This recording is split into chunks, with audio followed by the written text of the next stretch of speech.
Well, Australia's path to a decarbonized energy future rely a lot on consumers doing things differently, engaging with energy differently, thinking about it in different ways, not previously anticipated. And to, as was alluded earlier as well, in terms of that cognitive load and the burden, so consumers need to navigate multiple sources, many of which they do not trust. They have to identify what is relevant, how they can use it to make decisions that suit them, and critically act on those decisions. So this is quite a lot, right? And in this very complex and overwhelming environment of interrelated energy choices, high energy prices, cost of living pressures, low trust in the industry, and time-poor households. Everyone here is very time-poor. This won't cut it. This is not sufficient. So we have been talking about one-stop shops as an enabler of consumer agency for a couple of years now. We know that one-stop shops can take many different forms depending on the market circumstances, their objectives, but the underlying theme is to act as a trusted service that provides consumers with the information and the guidance about the energy decisions throughout the whole consumer journey. And as overseas examples demonstrate, if we get them right, those one-stop shops can enable consumer agency in lower costs for both the individual and the energy system. So research that has been commissioned by ECA shows that 89% of household energy consumers are interested in learning more about the ways to reduce their energy use and costs, but they need certainty. And as you can see on our 3-year plan, ECA wants to see those one-stop shops for the practical support, the tailored advice, and the actionable guidance to help all of us navigate the choices that we need to make for this future decarbonized, affordable, and just energy system. So over the course of 2024, we have advanced our thinking with other consumer and industry groups to better understand what one-stop shops and opportunities challenges could look like.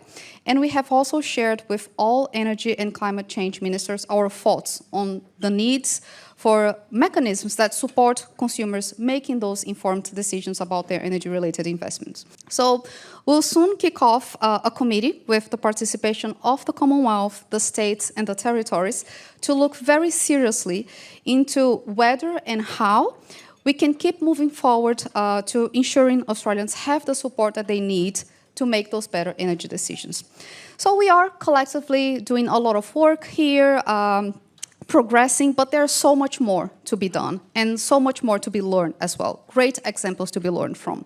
So after this session, and I should point, this is the Girl Power session of the day, we will want you to take away that, well, we have 3 different approaches to one-stop shops, and there's lots to be learned from. But what's missing as well? What are the next steps? What are you thinking about? So the panel that we have here, I'll start introducing each of them. So we have Julia Lipton. She's the Manager of Sustainability Programs with the City of Sydney. We have Katarina Bauer. She's the Strategic Stakeholder Engagement Manager of the Business Bureau with Service New South Wales. And we have Chica Deora, General Manager of Consumer Energy Solutions with the State Electricity Corporation with Victoria.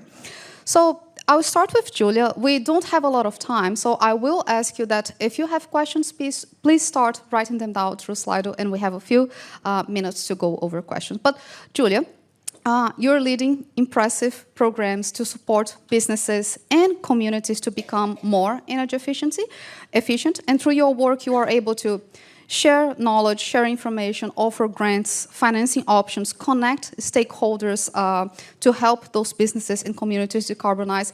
Can you talk a little bit about the City of Sydney programs and what's your approach and how is that different to what else we have been having? Sure. Thank you, Caroline. Pleased to be here. So the City of Sydney does our best in the context that we've been speaking about this morning. The first thing that we do is set targets and a vision for a sustainable Sydney 2030. And then we lead by example. So the city has its own assets, its own buildings, so we do our best to secure energy efficiency, renewable energy, and get off gas in all of our existing assets. So that's the first thing.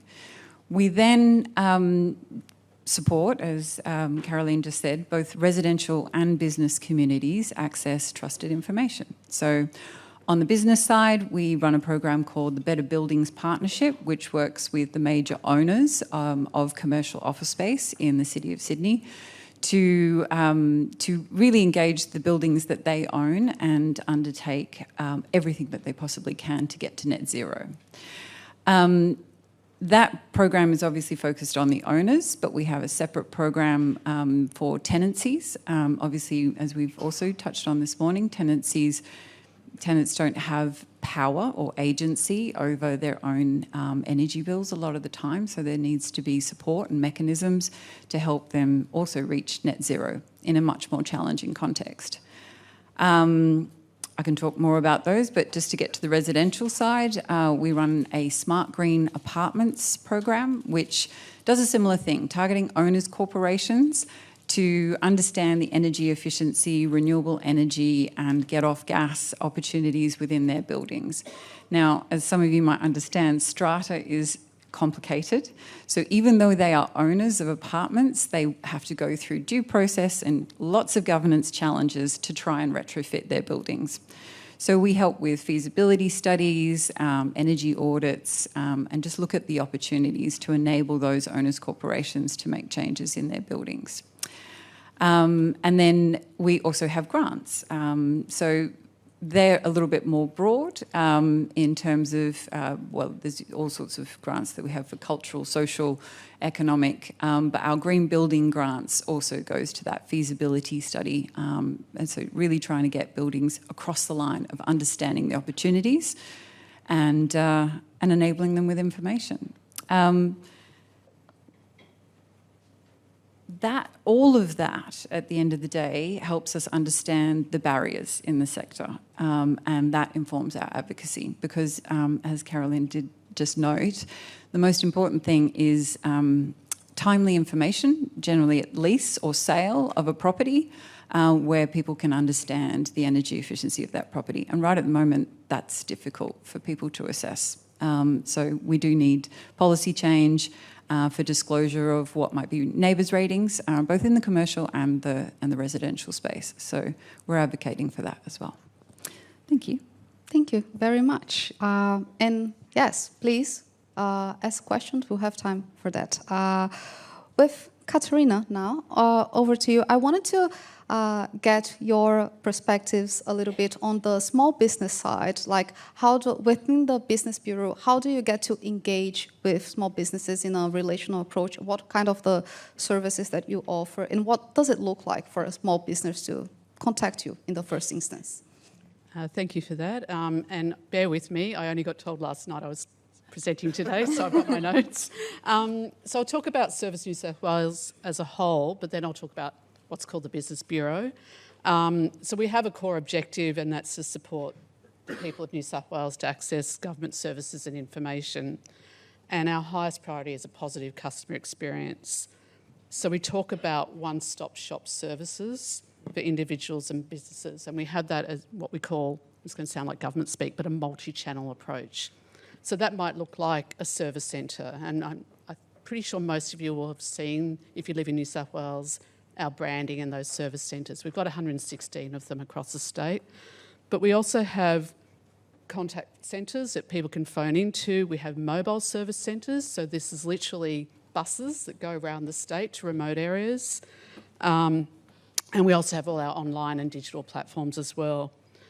An important part of that is what's called the Business Bureau, and a similar model where we have frontline teams that do outreach. They literally pound the pavement and go out to businesses. They contact them via phone, outreach, events, you name it. And we do a lot of community engagement and stakeholder engagement. So the City of Sydney is a key partner in some of our delivery of webinars to small businesses. Importantly, we also have digital platforms, which are really critical, because the idea is people are time poor. They don't have time necessarily to go to a service centre or to engage directly, but they can go onto our platforms, and that might be our website, our apps, our various different digital tools to access the services that they need. But the important model that I do want to talk about is that we were set up to be what's called a one front door, or no wrong door, or whatever language is of the day. And the idea is that a business or even an individual doesn't have to go to multiple agencies to get what they need. So they come to us, and we can either provide that service directly to them, give them the information they need, refer them on, or hold their hand through a particular process. And that's really important. So we partner with other government agencies, other state government agencies, to deliver the services on their behalf. So, for example, we might issue grants and rebates. We've got, at the moment, a toll rebate relief scheme. It's a mouthful. The Active and Creative Kids Voucher Scheme. And we have various disaster supports on behalf of other agencies. So we, in fact, partnered with the federal government during the floods and the fires and other things that have happened over the past few years. So we were the people that individuals and businesses could come to for those support, and particularly financial supports. So while we're a one-stop shop service, we're not a one-size-fits-all service, and I think that's really important. What our model does is it adapts to serve the needs of individuals and businesses, and we continue to change and adapt and update as we go on, so that we can meet the needs of those customers. So customers can come to us if they choose. They don't need to go 10 different agencies. I'm sure you've all had that experience, and it's not just limited to government, trust me. Trying to navigate insurance, that's always a challenge. Our whole ethos is to be responsive and proactive, and to provide a combination of information, guidance, transaction and advice. So I'll just talk a bit more about the Business Bureau and what we offer. So as I said, we have a frontline team. We've got, I think it's about 70 people at the moment, and they're literally people who are a case manager for a business. So businesses can ring up and book an appointment with a case manager who will hold their hand for the life of that inquiry, that transaction, that complex supports that business might need. The other thing we have at the moment is a business advisory service. So we contract out to independent business advisors who have all had experience in running a business themselves. So they've got what's called a lived experience of running a business. So they provide up to 8 hours of free face-to-face or online support to businesses in things like business planning, marketing, cybersecurity, AI, that's a new one that we're offering. Incredible service. We also have online webinars. We have a whole suite of resources that businesses can access at any time. And the other thing we do is that referral pathway, or that partnering. So a key one at the moment is that we might pick up, or a business might indicate to us, oh look, I'm interested in expanding and selling overseas, but I don't know how to go about it. We've got a formal pathway through to Investment New South Wales to get that business on track. And Investment New South Wales works with Austrade as well. So I think that's enough.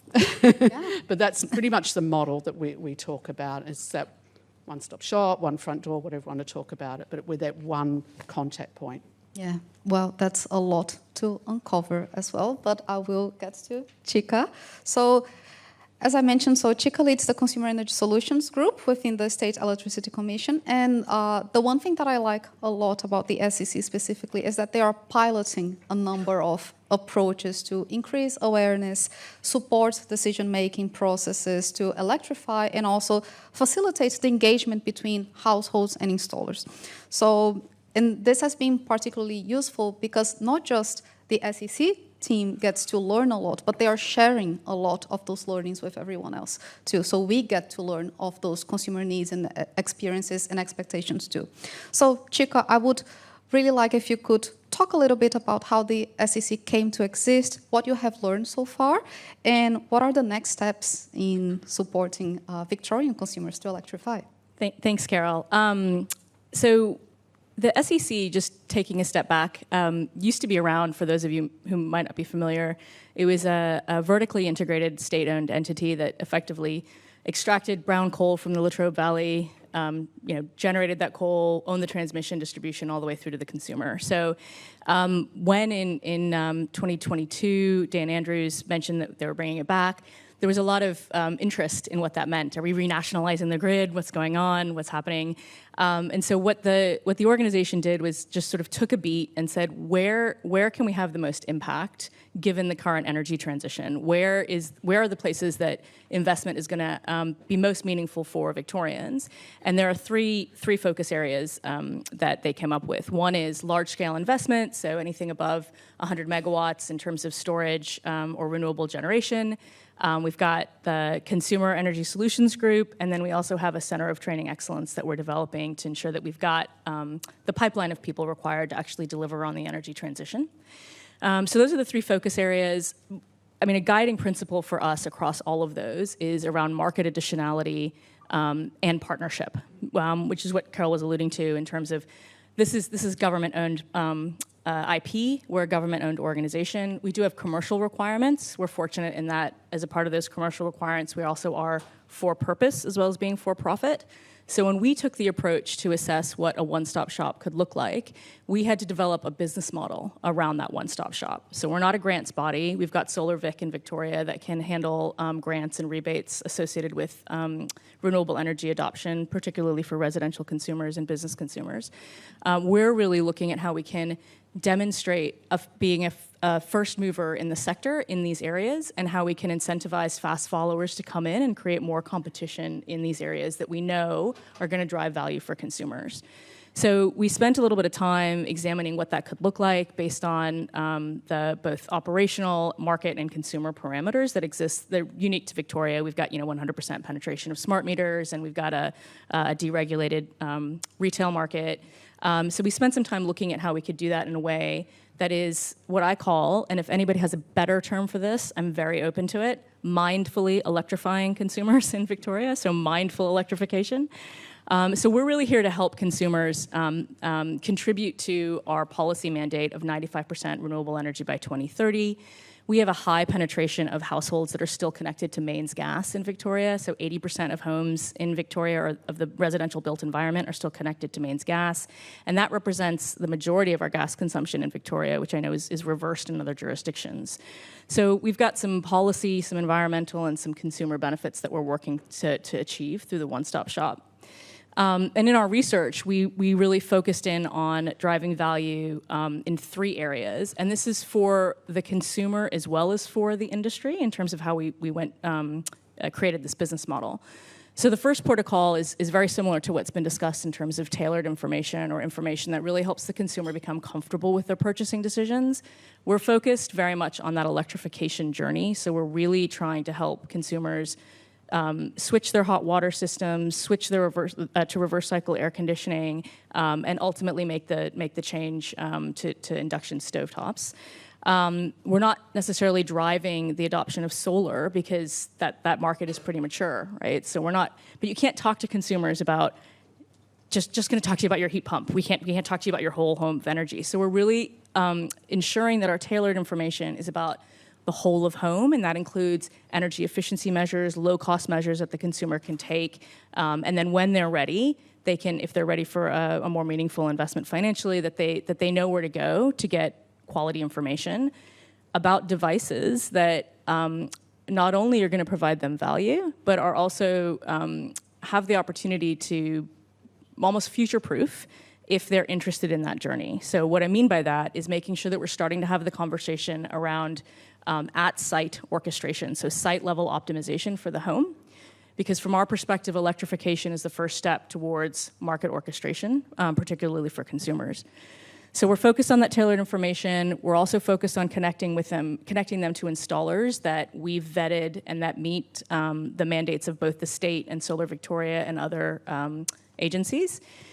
We're also looking at, again, ensuring that the products that we're recommending are have minimum energy efficiency performance standards, that we're barracking for those standards where appropriate and where they don't already exist, that some of those products have the capability to be orchestrated or are smart.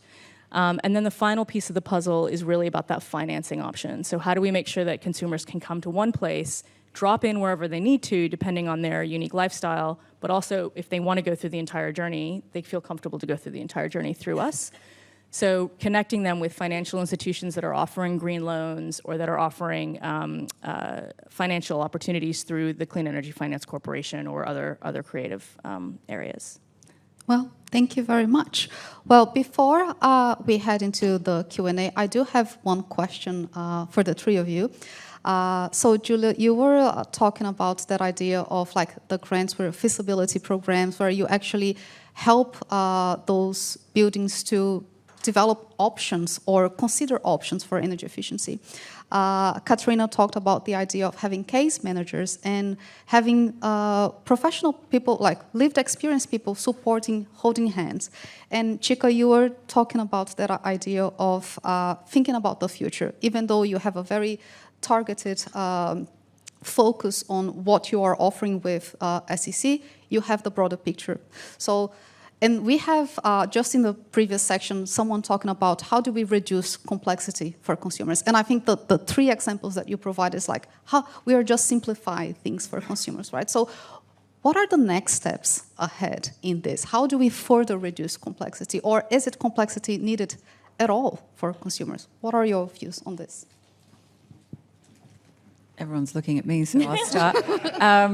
Well, I think the major challenge once you have all the information is obviously the financial incentive or the trusted providers, which is often a major gap.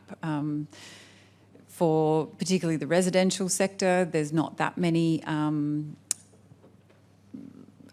even let's use hot water systems as an example, trusted providers that will actually advise you to get off gas and put in a heat pump system. So trusted providers and financial incentives to do the actual implementation. What the City of Sydney essentially can do is provide feasibility studies, information and everything, but we can't make the decision or provide capital money for upgrades.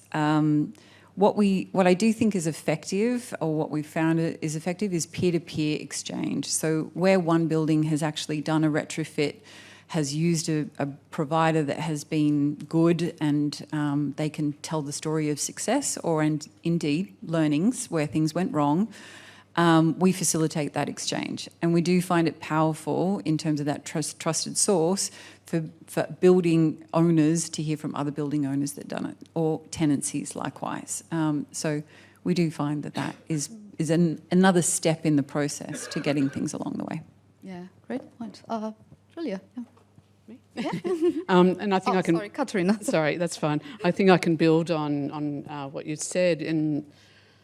During COVID, all of you would have been scanning that QR code. Who would have thought QR codes would become a thing? So we have an enormous amount of data, as you can well imagine. What we do want to do with that data is really look at what have customers done before and how can we anticipate what they might need. So it's really trying to be that proactive in terms of using what we know, what people need. But a key part of it, and this is where my stakeholder engagement hat comes on, is really talking to people. So I do a lot of work with industry associations. We talk a lot to businesses to find out what's the burning issue for them. We know the general burning issues, but certainly digging down into some of those specific issues. So, for example, I met with an organisation that's really about personal services in the beauty space. They've got a massive issue in terms of the expansion of that industry, but a lot of those businesses working from home and not having the structures that they need. So where can we play in that? Where can we get proactive? So it's really trying to look at the data that we've got, the intel that we've got, and proactively anticipate what those customers might need. And I'll just use a quick example. During COVID, when we were rolling out grants, I think we're rolling them out on the back of the Premier's or the Prime Minister's announcements the night before, we learn a lot through that process of talking to key stakeholders, so accountant bodies, legal bodies, for them to tell us what was working, what wasn't working. And that was an amazing process in terms of getting that intel. So I think that's really a model that we want to work with, not us just going, oh, well, that might work and dictating it. Does it work? Finding out where it doesn't work, why doesn't it work, fixing it up, using the data that we've got already. Yeah. It's a learning process, yeah. I mean, I would echo what was said. I think that there's, what we're trying to do is really accelerate the conversions, effectively installations, right? We need to incentivize consumers to make that decision more quickly, and we need to make sure that the decisions made at the point of sale are really clear, simple, easy for the mass market, right? Because I think one of the things that we as an industry don't necessarily do is spend a lot of time just kind of talking specifically about mass market and then the segmentation of that mass market so that they can become comfortable. I mean, I will talk about energy until the cows come home. Probably everyone in the room here is, similarly as passionate. And I haven't changed my retailer in like way too long, right? So it's like, if I don't have the capacity mentally or emotionally to go on this journey, how does my neighbor who's not in the sector gonna even do this? So we have to make it really simple. And then we need to make sure that we have those wraparound services and that we have that multi-channel engagement so that we're not leaving anyone behind as well. But it's about having that, I think, that simplicity and the transparency, because that's how you get the trust, which is, again, what is massively lacking in our sector. Yeah, thank you. And just speaking about the idea of leaving no one behind, one of the most voted questions. So how do you make sure that one-stop shops are accessible by all and that certain demographic groups are not excluded? Difficult question to start with, so you're not being kind, so yeah. I'm happy to jump in there. Yeah, go ahead. So I've got notes on this one, no. So I'll talk about two core demographics that are tricky to reach or tricky to access our services. So one of them is what I guess we call seniors or people over a certain age, not necessarily saying, not my mum, she's 87, she knows how to power a laptop and her mobile phone at times. But she found just something simple to scan a QR code really hard because she had to do things really quickly. So there's been a huge amount of work that's gone into making our platforms accessible. So there's some standards that we apply to that, and there's a lot of work around those digital platforms. But the other thing that we do at the business level, but also at the service centre level, is we do a lot of outreach. So we will go to retirement homes, we will go to senior citizen clubs, we will literally sit down and talk to people.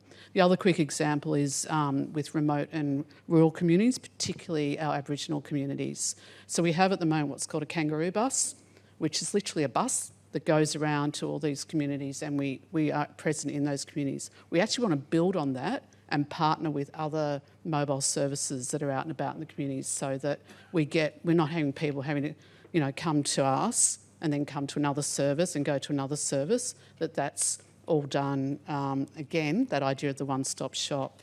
So that's just two examples, but there's a huge amount of work around that accessibility factor. Because what do? We tend to provide services for people who need our services and need to be able to access them easily. Yeah. I think for us, one of the things that's really core to, again, how we want to operate as a business and as a state-owned corporation is partnerships. And so it's not a program that's completely defined behind doors, and then we come in and this is what we're doing.